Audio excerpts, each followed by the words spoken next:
I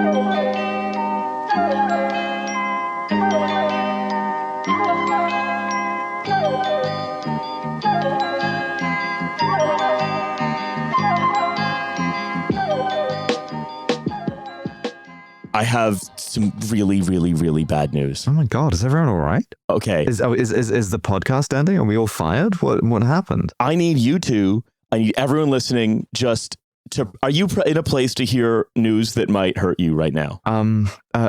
Yeah, sure. Yeah. Okay, here it goes. Okay.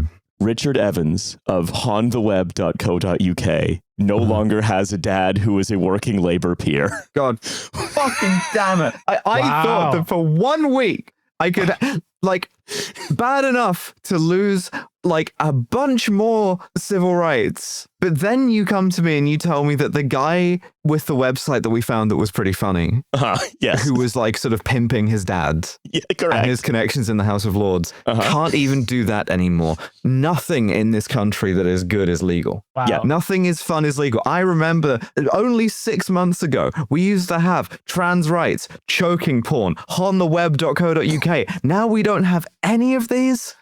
We used to have Bob Hope, Steve Jobs, Johnny Cash, and now we don't have any choking porn on the web or trans rights. Yeah, fuck. It's Lord David Evans, Richard Evans' dad. Richard Evans, of course, as we mentioned, I think quite recently, because he was just on my mind. Yeah, we were on this story. We were on the story months ago saying, hey, this guy is nakedly corrupt. I'm just back on the website and the blog is down. I'm hitting 403s. This is my 9/11. Yeah, the gallery's done. And the only thing that has survived is the opening page where you can meet him for a coffee, but you can't because when you click it, it's 403 forbidden. So he's not allowed to drink coffee either. They put this man in a Kafkaesque situation. Oh my God, this is fucked. Merely for doing some really ethical networking. They've forbidden him from having coffee with us, his friends from the internet, and just or in general, anyone. you're just not allowed.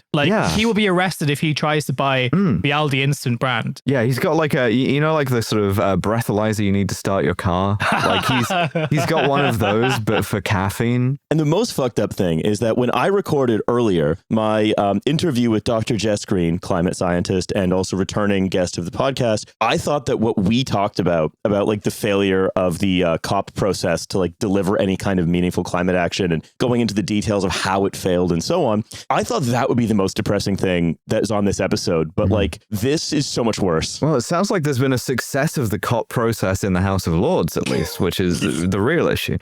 I mean, so they've suspended or whatever. They put on sort of paid probation. They had them turn in their ermine. 2 lords. One of them was the ontheweb.co.uk guy's dad, and the other one was Sir Richard Dannett, who used to be head of the British Army, and who was also getting a little bit too flagrant with it. And again, in both cases, this is something that had been written about and had been noticed for months, if not years. Yeah. And now, the wheels of justice grind exceeding slow, right? But now they've finally gotten around to it, and it's actually, we've remembered the House of Lords exists, and you can't do that here. So, introducing the podcast, it's TF, it's Riley. See, I remembered to do it. Bam.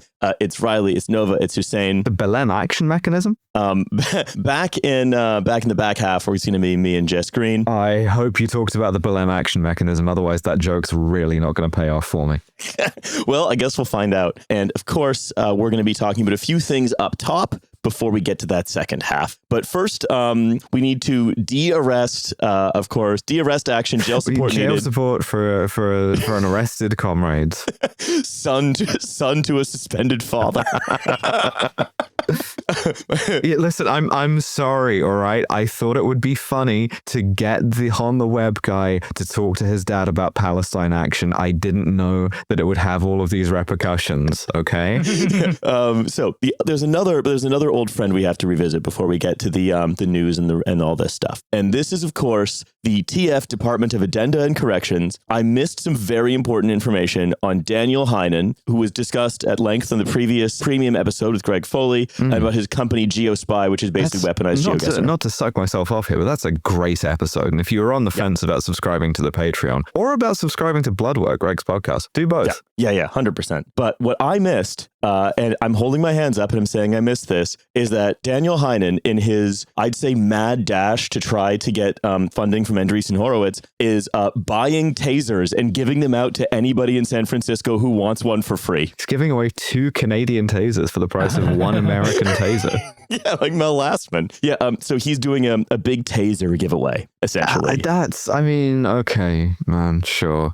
I just, all of these people, what they want in particular is attention, and we end up giving it to them in a way that I hope harms them. I hope this email finds you worse for me having sent it, But at the end of the day, we can never really know. Well, I think it's the same thing about like these guys who run these companies leaning into what I increasingly see in the whole wider San Francisco tech industry as like virtue signaling for right wing, like vice signaling, basically being like Andreessen Horowitz being like, yeah, fuck you. We're making like 1 million gambling bot farm apps. Fuck you. We're giving away tasers to people. 10 years ago, vice signaling used to mean something different. 10 years ago, vice signaling used to be saying that you had done like the sort of Somali pirate party drug. And now it's this, which is way worse. Yeah. It's just being like, oh, hey, Mark Andreessen, hey, look at this. I'm also being like cruel to like poor people. Getting Mark Andreessen on like 2015 Vice content. we did Ket with a bunch of Congolese rebels and Mark Andreessen. Yeah, Mark Andreessen chewed cat. You'll never guess what fund he started next. Doing Captagon with Mark Andreessen in war-torn Syria. Yeah. Cool. Yeah, I miss that genre of Vice post. It's a real shame. Oh, if only someone was gonna somehow bring that kind of thing. Couldn't guess. Couldn't guess who it would be. Nah, it's not gonna happen. But yes, this is the old friend segment. So yes, jail support for Richard Evans, and by jail I mean no longer gets to pimp out his dad's influence. It's a real shame. I think the honorable pathway of the dad pimp is, or the son pimp, I guess. Well, it's one of the last industries in Britain, really. In the UK, like the way that you get social mobility now is you either like become a right-wing talking head straight out of uni, which like I think actually is sort of like a shrinking industry because there's now too many of them and they're trying really, really hard. And so it's really hard to like distinguish. Well, especially because I think Charlie Kirk kind of ruined the market for young right-wing influencers. That is actually true. I'd love to talk about this sometime. Yeah. Yeah. He really sort of turbocharged his career by doing something that is unrepeatable if you want to have a career afterwards, which was getting murdered. Yeah, and there isn't really anyone who's sort of like willing to literally take a bullet. No, which I don't know, says something about like the young conservatives today. But the other industry is the industry of like riding the coattails of your father, right? Well, because dads are the only people who still have jobs, right? Like sort of go to the office jobs. And so, of course, the only thing you can do is a side hustle based around your dad's job. Also, I like the idea of inventing, now that there are so few actual jobs left, a kind of reversing into a woke position on sex work by being like, yeah, work is a form of sex work. Okay, how about this? Check this out. Is Richard Evans is now Dark Richard Evans, and he's no longer Han the Web. He's now Dishon the Web. My God. And he's like, he's like the evil Richard Evans. Punished Richard Evans, yeah. Hans and Rebels on the web. Well, he could like, this could be an interesting movement. Like you could sort of develop your own, like, do you know how, what's his name? That fucking like Israeli, like spokesperson who got fired because like. Oh, Eilon Levy. Yeah, yes. He got too wild with it. Yeah. And so he created his own job where he was still in the world that he occupied. He was still like the official spokesperson for Israel. But he was just kind of doing a podcast that I don't think really has any listeners. My dad's in the civilian House of Lords. Yeah, but in this case, like you develop, he's like the Shadow House of Lords. So then he could call himself the Shadow Lord David Evans. Oh shit! Shadow Lord Dishonourable David Evans. That's like a fucking Yu-Gi-Oh card right there. Yeah, I'd want to get a coffee with that guy's son. Just saying that like kind of on-street sexual harassment, like, I'd like to get a coffee with that guy's son. Yeah, and he develops like this really cool, badass title primarily so that his son can still go and hang out with people because he's like, son, I'm not allowed to drink coffee anymore, so you're going to have to drink coffee on my behalf. His son has to cut off his top knot because he's now a Ronin son. He's a wandering fatherless son who must peddle influence to whoever will take it. He's got to restore his father's honor. Yeah, that's right. Yeah. Okay. All right. Okay. This is the perfect British anime. Copyright. No one else is allowed to do it. I believe they suspended the Count of Monte Cristo. So I wanted to talk about another couple of things before we get into the interview with Jess. Number one is just a quick update on something we were talking about with Rob Smith a couple weeks ago. Of course, the private credit market. Yeah, and again, that was a great episode. If you want to subscribe to Rob's thing, which is called the Financial Times, you should probably do that too. I don't think they have a Patreon. You should try. We should tell them to make one. It's like a buy me a coffee or something. I'm not sure. No, maybe it's like I think it's like a zine. Yeah, yeah. Because we like to support sort of like up and coming content creators, sort of like a big brother Blood thing. Work or the Financial Times. Yeah. No, I don't like suggesting we're in a superior position to Blood Work. The Financial Times, though, we absolutely are. Yeah. So what we talked about essentially, you go listen to it, but the most of it is that there's this multi-trillion-dollar sort of private debt asset sort of explosion where a huge amount of money, this is including a lot of data centers, are invested in things that don't have to disclose basically anything and is very ripe for fraud. So this is happened a couple weeks ago, but BlackRock was lending to a company called Renovo Home Partners, a home improvement company. And about 1 month ago, they valued their debt to be worth par, like 100 cents on the dollar. And then 2 weeks later, revalued the entire thing to zero, which is awesome. Whoopsie. That's the big sort of like flag you're running up outside your building that says we are the best at valuing debt, and you should continue to trust our ability to do that. Yeah, we are. Does BlackRock value a lot of debt? I would say some. I would have to check. Does BlackRock's ability to do that and sort of market's confidence in its ability to do that matter? Well, you know what? This is actually like something we didn't talk about with Rob, but is worth bringing in here, which is that all of these like shitty private equity created groups like Renovo Home Partners or fucking Black Bear Sports Group, one of the most evil companies, I think, in the United States. It sounds like a P.T. Anderson that like... Steve Lockjaw works there. Yes. No, so basically, these companies don't get valued by like S&P, right? They get valued by like Morningstar DBRS. They get valued by second-tier ratings agencies. And so like they're more easily captured. They have fewer staff. And they're much more liable to be like, yeah, that seems pretty investment grade. Here you go. Have fun. And then BlackRock's able to be like, yeah, I got an A from Morningstar. Let's do it. Not saying that's what they do, but that's what they could possibly do. Why am I seeing visions of the due diligence of Lex Greensill being a single Australian accountant? Yeah, so this is more of that, basically. Yeah, that was sort of my question. Yeah, it's more of that. Oh, okay, yeah. Good. So, good. So yeah, basically, this is another example of something that was worth some billions now being worth some nothing. Is that good for the economy? I think it's. It's economic activity in a sense, right? Yeah, number is moving. You're keeping the money going. You know. You know what else? It's like Dead Man's Shoes. You're giving another private equity roll-up of a bunch of kitchen renovation organizations the ability to like have a go. It's their turn on the Xbox controller now of Texas kitchen renovation. Absolutely. This is like whaleful, you know? It's going to sustain a whole sort of like ocean floor community. I mean, I actually do think it would be worth at some point doing an episode about like what a private equity roll-up entails. Private equity. What that entails, because basically it's like you just take a bunch of these companies, load them up with a huge amount of debt to keep like buying more and more and more of them, fire the vast majority of the people, like put them on Salesforce, basically, jack up the prices. Or in the case of the Black Bear Sports Group, this is so fucking evil.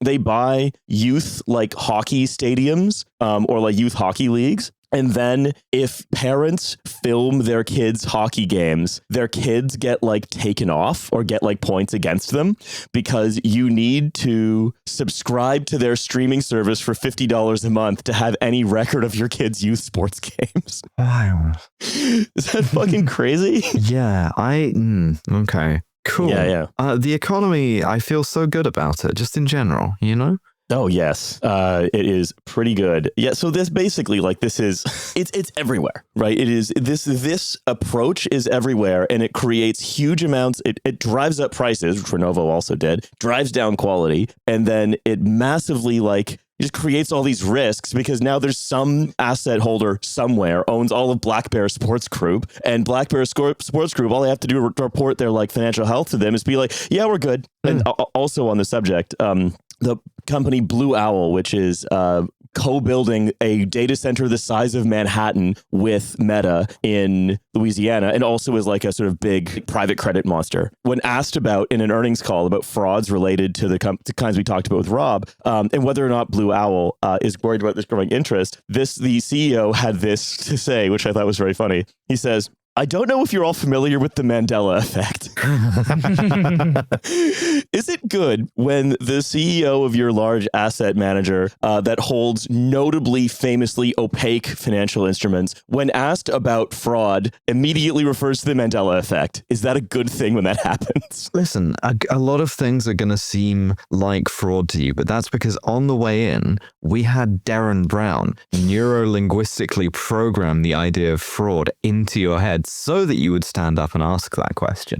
You were all puppets. You were all pawns on his chessboard.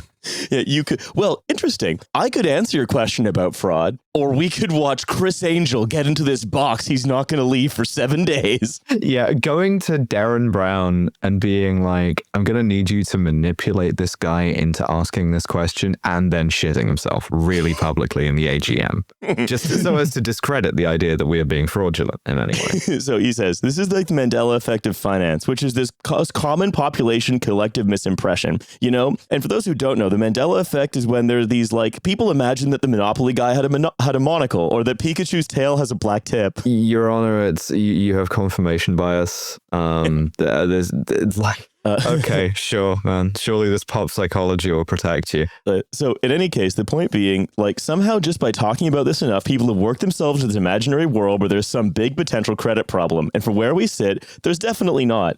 You know, performance remains extremely strong, and it'll be better over time. So, you know, congratulations to Blue Owl. Anyway, look, that's these are all the updates. I want to talk about a startup before we go to talk to Jess. And of course, the company that we're talking about today is called GigaBlue. It is a climate tech company, and they're accelerating the ocean's return to balance, combining science, AI, and nature's way to secure our planet's future, which was an odd phrasing. Yeah, sure. How many words was that? I lost count. It's fine. 1, 2, 3, so, I mean, listen, I like the oceans. Everyone likes the oceans. I think it's important that we probably have them. I think they're useful for something, not sure what. So on that basis, this all sounds very, very valuable. I didn't like the mention of AI in there, though. Oh, so what this company has done is it's created an entirely AI-driven digital twin of the ocean, like how Neon was going to create a digital twin of you, so that they could like do. So it's fine. You don't have to worry so much that there's no ocean literally anymore, because now there's a meta ocean that you can sort of paddle around in. Well, yes, and exactly. If there isn't, yes, there is. So basically, they also say, we've worked tirelessly to unlock operational methods and commercial models that now ensure the greatest corporations of the world can join in our mission. Years of research and experimentation by our scientists and engineers led to a breakthrough, a solution rooted in the deep-seated belief that nature, and the ocean in particular, already has the answer, and we just need to help it along. And then they say, one planet, one last chance, one solution. So what do we think this solution is? So again, with maybe I'm being oversensitive, you know, the sort of number of words in the thing about preserving the future of oceans and stuff is fine. And it's completely normal to be like, you know, 1X, 1Y, 1Z. That's normal, right? That's normal. Yeah, we're not 100%. Being driven insane by the sort of ambient Hitler particles. No, of course not. Because the Hitler like ppm in the atmosphere is also rising, and that is also a problem for the oceans, I have to say. It's causing coral bleaching. Not mainly for the oceans, but also, you know? Yeah. So basically, what they think they've done is they think that they have developed a workaround, an end run, if you will, around having to ever stop taking fossil fuels out of the ground. That what they're going to do is they're going to have these particles that encourage algae growth. And they're just particles. They're going to take these particles. They're going to spread the particles we're talking about. They're going to spread them out in the ocean. And then the particles are going to encourage algae to grow on them. Algae will sequester a bunch of carbon from out of the atmosphere, sink to the bottom of the ocean, and there the carbon will stay for hundreds or if not thousands of years. I mean, that's such a like fun way of doing carbon capture and storage, right? Is to just dump a bunch of shit into the ocean. Yeah. I sort of approve of this. If it works, works, then I'm up there with like, I don't know, do the fucking cloud seeding or some shit like that. Do some geoengineering. Fine, whatever. But does it work? And are there any complications to dumping a bunch of particles into the ocean? Yeah, creating like algae blooms and stuff. Probably not. Those are good, right? Those are pretty. Yeah, those are great. But also they've been validated by the World Ocean Council, a private organization, RAIN, a private organization. Well, the World Ocean Council? Skies 50, their main client, and the Carbon Plant Exchange, a private organization. Almost as though, much like the ratings agencies, everyone's incentives are aligned to just magic carbon credits into existence so they can be traded and everyone can take you can either greenwash or you can get your transaction fees.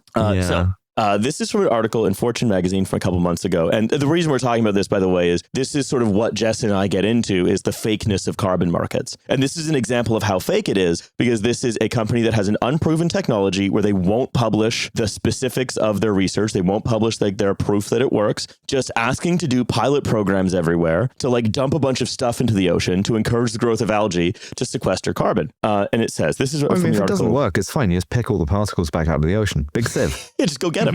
Formed 3 years ago by a group of entrepreneurs in Israel, the company says it has designed particles that, when released into the ocean, trap carbon at the bottom of the sea. No Hitler particles could come from there. No, of course not. By harnessing the power of nature, GigaBlue says, we will do nothing less than save the planet. But outside scientists have been frustrated by a lack of information released by the company, which they say raises serious questions about whether or not the technology works as the company describes at all. Yeah. But that hasn't stopped GigaBlue from selling carbon credits. They've sold 200,000 to Skies 50, a sustainable aviation platform that's now able to say it is emission-free because they bought a bunch of carbon credits from these fucking people. Does that maybe say anything about the kind of general nature of carbon credits, or no? Well, just that it's like that's wildly unregulated sort of branding exercise. Yeah, a wildly unregulated branding exercise where you can, and it's just even the idea that like 52 square kilometers of like forest in Honduras is kind of equivalent in some sort of global bank account to a new coal plant being opened up in Connecticut is fucking ludicrous. Yeah, but Jimmy Palace, spelled like the Greek goddess, Jimmy the Wise, sure. Jimmy the Owl. He was wearing this big owl helmet. Yeah, he famously jumped out of my dad's head. An American event organizer based in Italy struck a deal with GigaBlue last year. American event organizer based in Italy was Dickie Greenleaf's job, as I remember it. Yeah, he says he trusts the company does what it promised him and has offset the sports car that he bought. No, he says, ensuring the transportation, meals, and electricity of a 1,000-person event will be offset by particles in the ocean. GigaBlue's service is described by Palace as, quote, an extra trash can where I can discard my unwanted emissions. Same way as I use my trash can. I don't follow the truck when it comes and picks up my trash. I just take their word for it. Yeah, we use the ocean like a trash can. What about this is strange? Why do you want me to do diligence? I'm trying to impregnate one of the Italian locals. I'm busy. Yeah. It's from, of course, the talented Mr. Ripley. So GigaBlue's 200,000 credits are also pledged to Skies 50, a newly formed company investing in greener practices for the aviation industry. So also, again, this is just all fake companies in a fake economy together doing fake stuff. Like other, like not unfamiliar to like other weird financial instruments. I don't know what you would call them, but yeah, I'm glad that there's another industry that's basically like creating its own system of value that we all just sort of have to buy into for some reason. Yeah, well, for me, it reminds me of Web3, where they create this reasonable facsimile of an economy, but that doesn't have any connection to doing anything. It's just nothing. It's just, it looks like an economy. It's moving around. It looks like something's being traded. It's parallel play, sort of. That's not what that means. Yeah, it's you're watching your kid play hockey, but you're not allowed to film it. So, and it could beckon a rapid acceleration in the company's work. GigaBlue hopes to reach a goal this year of capturing 10 metric tons of carbon dioxide from each ton of particles it deploys. And that means they want to disperse 20,000 tons of particles throughout the world's oceans. Pretty good. Okay. That sounds like a lot. Yeah. So GigaBlue has made several commercial deals, but no one knows what the particles are made of. And they assure everyone the particles are benign and have zero impact on the ocean. Just let these guys put the miscellaneous particles in the ocean. It's fine. It's fine. Has anyone seen Pluribus, by the way? So check this out. He says, Ken Buessler, a senior scientist with the Woods Hole Oceanographic Institution who spent decades studying the biological carbon cycle of the ocean, says that while he's intrigued by the proposal, the idea that particles won't alter the ocean at all is, quote, inconceivable. There has to be a relationship between what they're putting in the ocean, the carbon dioxide that's dissolved in seawater, for this to, quote unquote, work. And he literally says, quote unquote, work. Yes, he says typical phytoplankton doesn't grow on surfaces. They don't colonize particles. To any phytoplankton ecologist, this would be, I think, absurd. And another expert was talked to where they said the rates at which the GigaBlue says its particles sink, up to 100 meters per hour, would simply shear the algae off from the particles in a quick descent. It would float back up to the surface and then release the carbon back into the air. And it's also likely that the particles would simply be eaten by fish, limiting carbon capture and impacting marine life. Yeah, I'm hearing a lot of objections from these so-called scientists, but not one of them understands the simple thrill of just dumping stuff in the ocean. Yeah, just being like, hey, we have this special dirt that we invented. Yeah, I don't even care about the special dirt, right? What I'm interested in is I think I need, like, you could convince these people. You take them on a vision trip, right? You take them down the end of a long pier and you bring a bunch of car batteries with you, like used car batteries, and you show them how good it feels to like overarm two-handed throw like a used car battery into the ocean. And once they get that, once they crack that, they'll be like, fine, do whatever particles you want. Because I bet turning over a coal barge full of like mysterious particles into this feels amazing. You know what you could do? You could sell the opportunity to rich people and then use the money to reforest bits of Honduras. Right? Like Jeff Bezos spends, $500 million or whatever to hit the button that overturns all 20,000 tons of particles into the ocean all at once. And then, that money just goes to reforestation. This is a perfect market. It's incredible. I would say so, yes. So whether GigaBlue's methods are going to be deemed successful is not determined by regulators or any scientific authorities, but by another private company, Puro.Earth, a private carbon credit registry. Because of course, all of this stuff is voluntary. None of it's well-defined. None of it's public sector. No scientist could ever possibly come to grips with like the nature of the particles. Yeah. Look, the state just doesn't want you to they don't want you to overturn a shipping container full of magic dirt into the ocean to save the world. Big government trying to get between you and the dirt. Yeah. Big government's trying to be like, oh, dirt belongs on land. That's why it's called it's because they hate fun. Yeah, that's true. That is true. So this is GigaBlue. This is the carbon credit market. This is like a player in the carbon credit market that Jess and I are going to be discussing in just a few minutes. Not even a few minutes, probably under a minute, because I'm going to hand over to myself in the future past for you all to enjoy. See you in a second.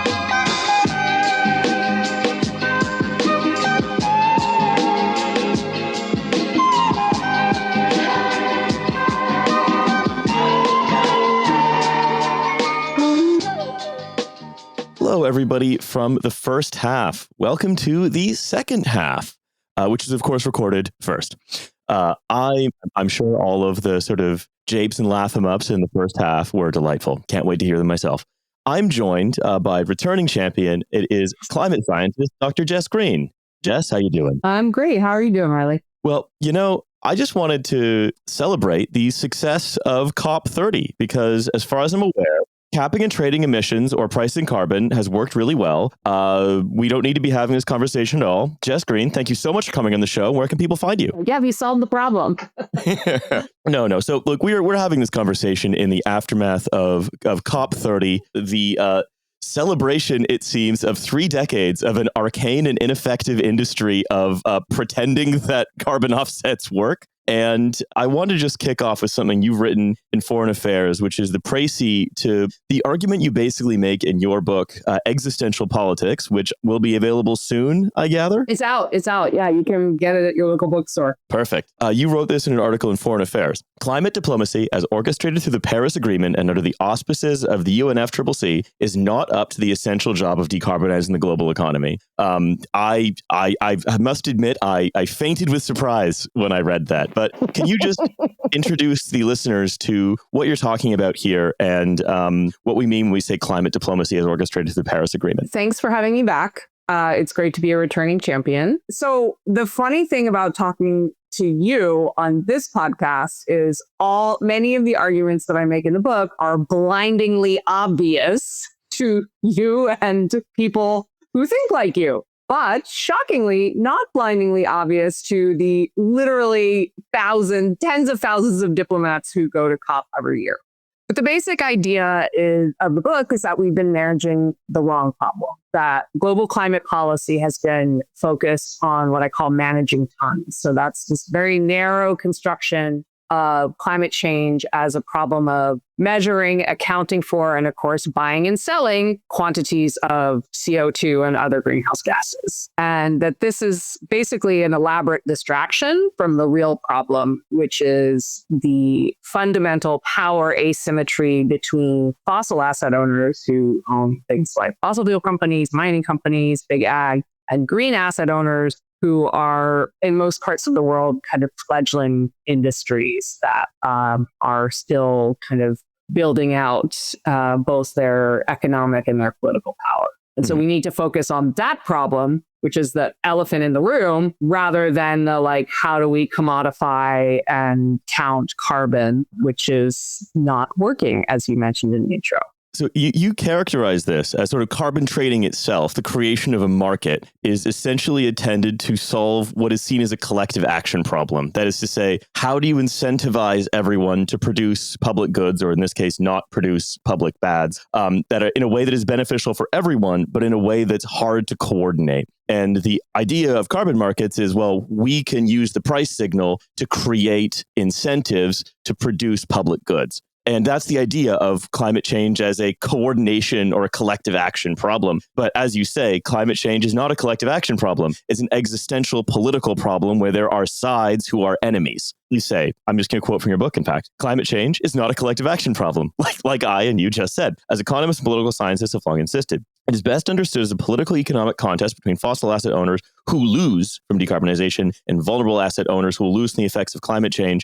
And then, of course, as you also said, green asset owners. I mean, this is something that we've actually talked about in a larger scale on the show before, where much of the kind of ongoing political crisis of the global north since the 2008 financial crisis, I think is largely best understood as intra-elite competition that is split along these lines, where the forces of reaction, of populism, as it's sort of called in the news, is actually often driven by capital that is provincial, dirty, extractive, very heavily material against the neoliberal, coastal, urbanized, metropolitan, global, financial, fictional capital of the big cities, right? You could call it basically the argument about the Deloitte Pride float, essentially, right? Right.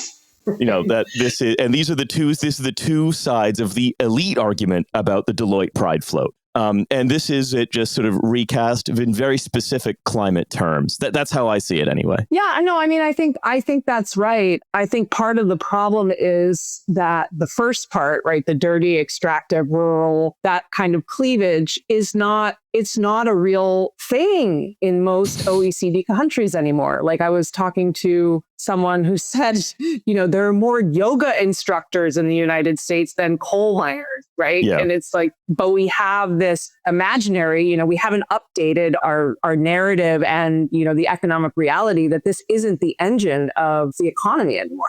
These kind of totems of the old guard of how we do, economic policy just have changed radically, especially since the 2008 financial crisis. Well, because they are able to exert, because of a concentrated lobbying effort for decades, because of like they're able to latch on to a larger reactionary movement. I mean, how much of the global reactionary movement is just oil companies? Like the Heartland Institute, for example, one of the most arguably successful non-governmental organizations in the United States history, is just it's just oil companies. It's just Koch Industries, right? This at every turn, it's just them fighting a rearguard action basically to maintain tight minoritarian control via gaming voting systems, by understanding where those ideological levers can be pulled, where fewer people will need to be persuaded to be reactionary. 100%. No, and we're kind of like late to the party, I think, as a lot of social scientists who study this, of being like, yeah, this isn't a scientific problem. This is absolutely a political problem of existential proportions, as you just described, right? Because these are companies worth hundreds of millions or billions of dollars that have a lot of skin in the game. Yeah. Also, that's why I think it's interesting that it's the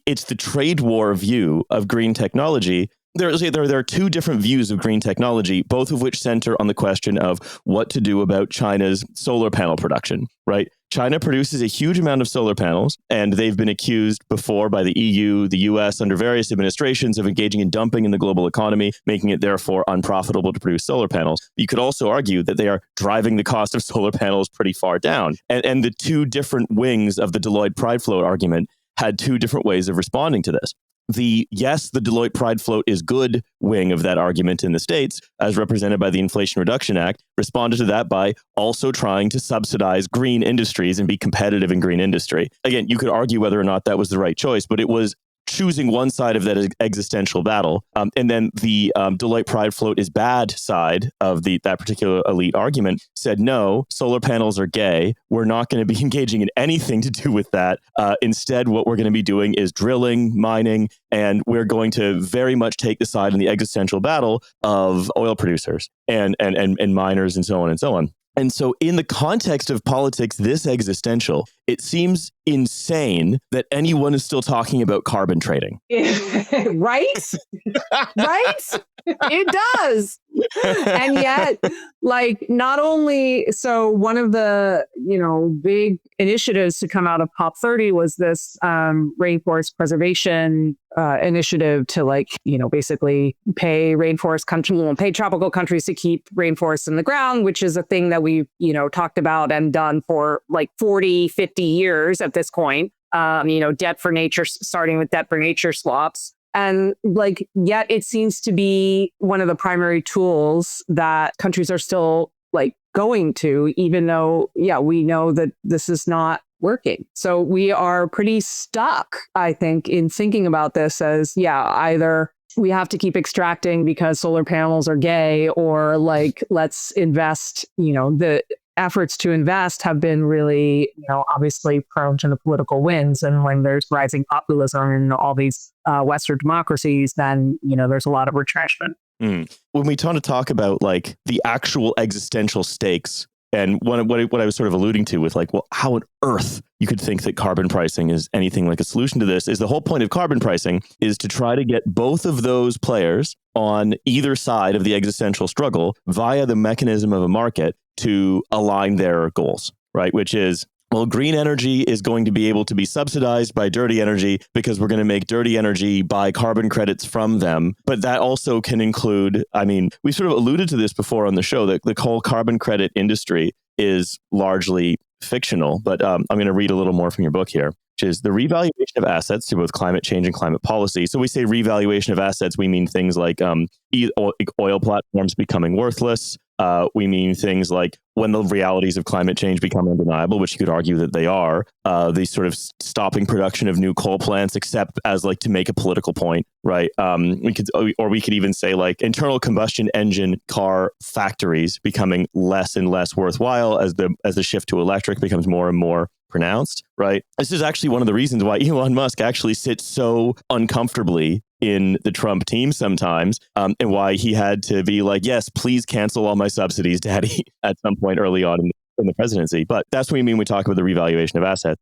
It creates existential politics. In extreme cases, people will lose their lives and places will be wiped off the map. Assets will become worthless and firms and whole industries will collapse. But to date, governments have failed to confront these realities. Instead, they've been obsessively focused on emissions alone, measuring, reporting, buying, and selling them. Worse still, not only has measuring emissions created the illusions that we're all in this together, but encourages us to believe that we actually are tackling the climate crisis when all the evidence indicates the opposite. And I think one of the best examples of this is to think about, well, what are people actually trading when they're trading emissions? They're trading tons of carbon, but this is a fictional market. It's not real. It's not like the carbon is being moved around, and it's not as though the things that are offsetting it are actually meaningfully offsetting it in any way. Yeah, I mean, so there are two different kinds of carbon trading, right? There's cap and trade, or where, governments set a cap and then emitters have allowances that they are either given for free or they purchase, right? So if they're given for free, that's just, yay, you get to pollute.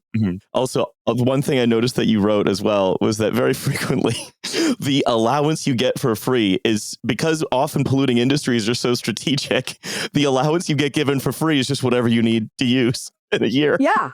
Yeah. So, I mean, that happened in the very beginning of the EU trading system. All the allowances were given out for free, and every country got to say how many allowances they needed. And guess what? They all made very, very cushy decisions about how many allowances they would need. Now, that was a trial period and they walked it back, but it shows what the incentives are. Right? The incentives are to make sure that you don't actually have to buy that many or any at all.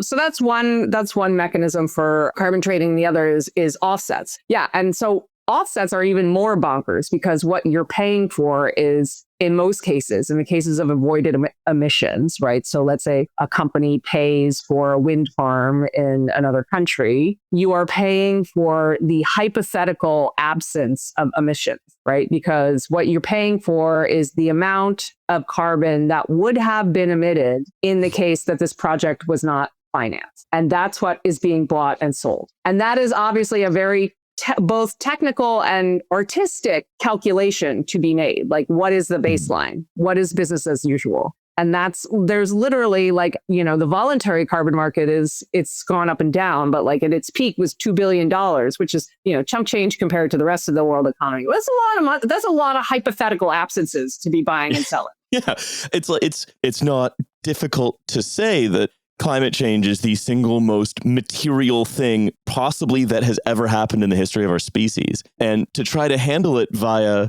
accounting is very typical of the sort of way the global north sort of tackles problems. I think it's also worth talking about where these ideas come from. Right. So they're formalized in the Kyoto Protocol as part of the COP, but their roots are in the States. And specifically, I swear to God, everything shitty and crazy in the world comes from the 1970s oil crisis. It's all economists, baby. Yeah. It's when the Mont Pelerin Society briefly got to just seize the reins of global production and politics and just send it in a very crazy direction. Because the whole point of using markets for trading carbon arose from a criticism of the Environmental Protection Agency in the States as a command and control agency. And again, these Mont Pelerin Society, University of Chicago freaks. I mean, the original idea was from a University of Chicago economist, and but basically said, look, you can't tell states, given price shocks, they might be unable to meet clean air, because this wasn't thought of in terms of climate change back then. It was thought of in terms of air cleanliness commitments regarding steel industry. This expanded to things like lead credits for the gas industry, greenhouse gas credits for the ozone for the 90s, and is really a right-wing critique of government action that creates the whole carbon market. And of course, obviously, it doesn't work. Right, because we want businesses to be able to decide, right? They need to have flexibility in order to streamline their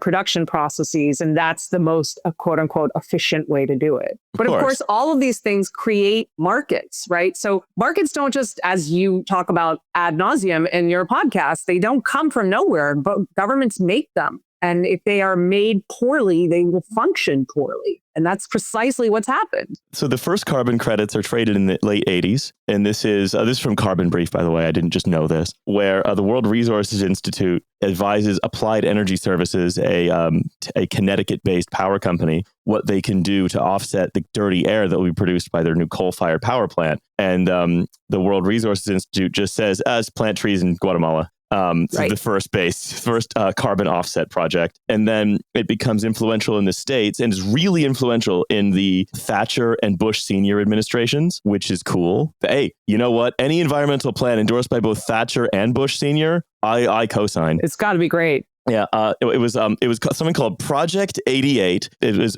2 U.S. senators in 1988 were advocating again for more market-based mechanisms to solve environmental problems. And again, this is like the American Enterprise Institute signs off on this, even though now they're like, no, we reverse our decision. Carbon credits are gay. They're with solar panels in the pile of stuff that we consider to be gay.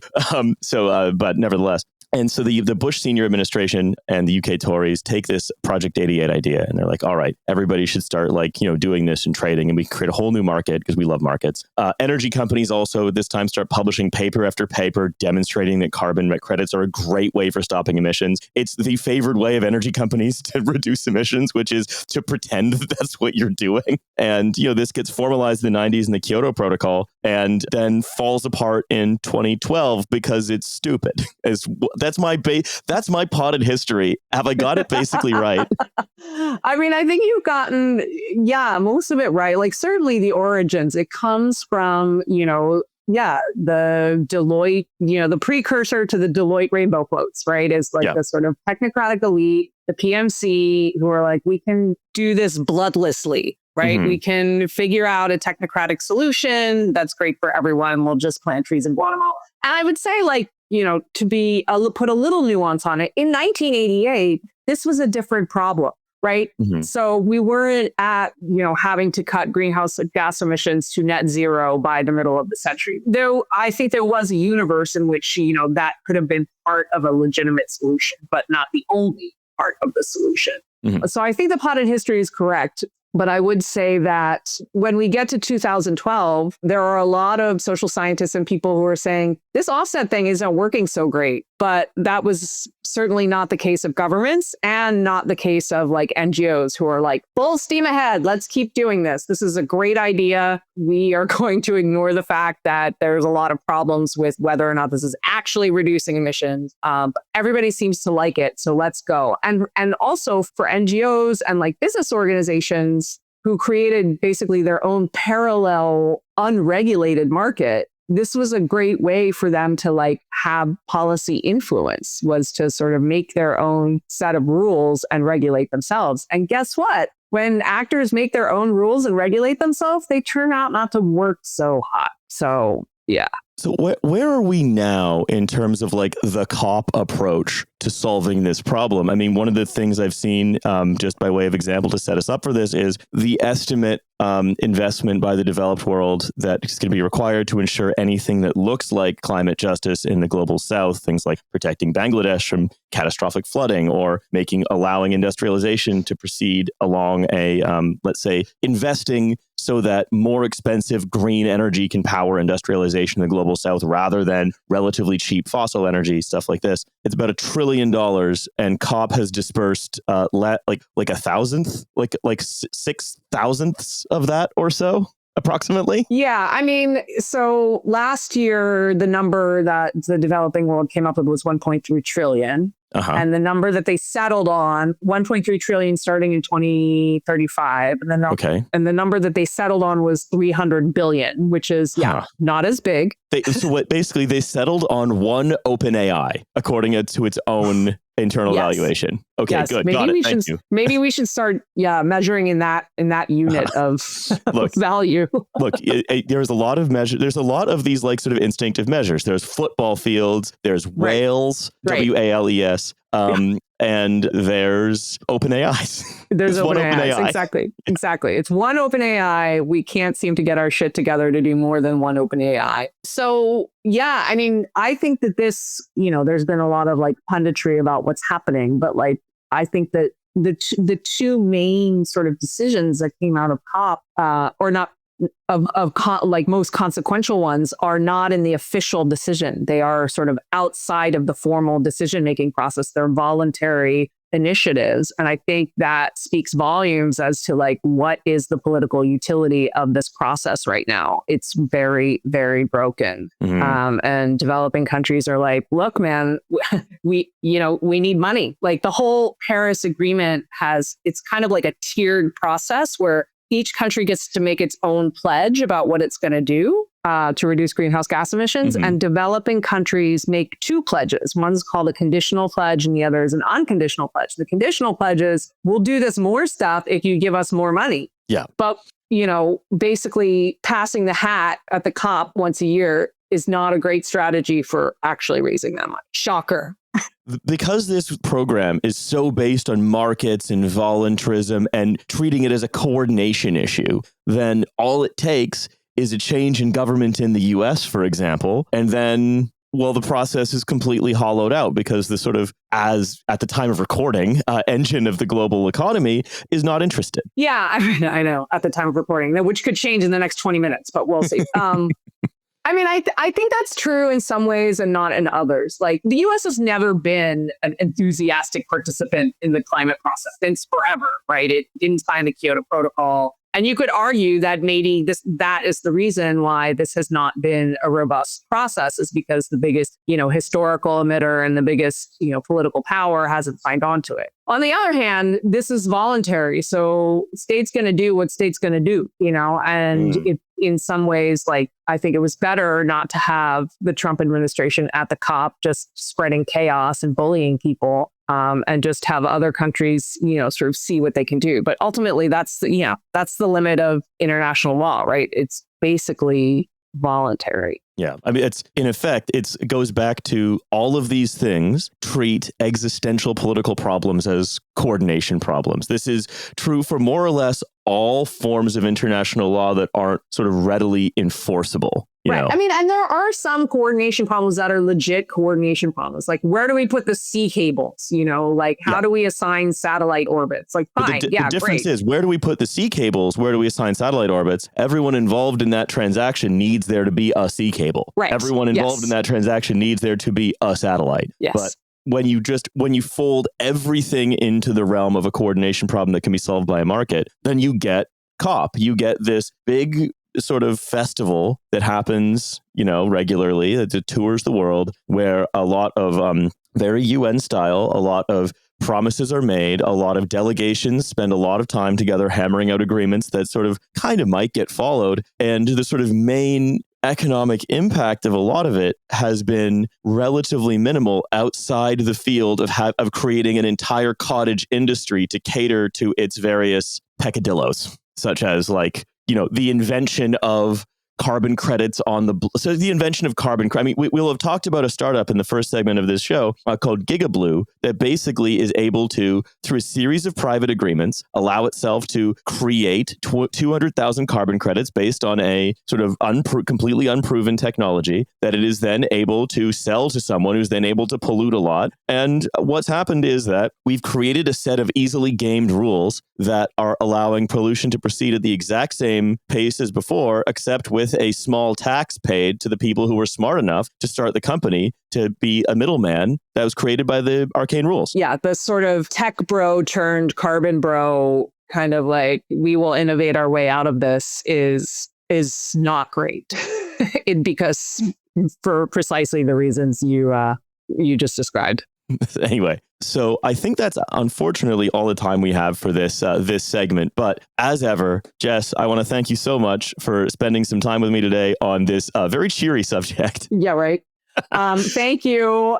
This was great. And now I have the idea, the international COP is the international festival. Maybe it needs to be more like Burning Man, and we'll get closer to actually fixing some problems. They got to burn the man. That's the problem. They're not burning a man. They got to burn the man. Right. Yeah, burn the man. Right. People, you can find Existential Politics wherever fine books are sold. Exactly. Do check it out if you want to get probably kind of angry. And other than that, once again, thank you very much, Jess. And we're going to see you in a few seconds on the wrap up of the whole episode. Bye, everybody. Bye.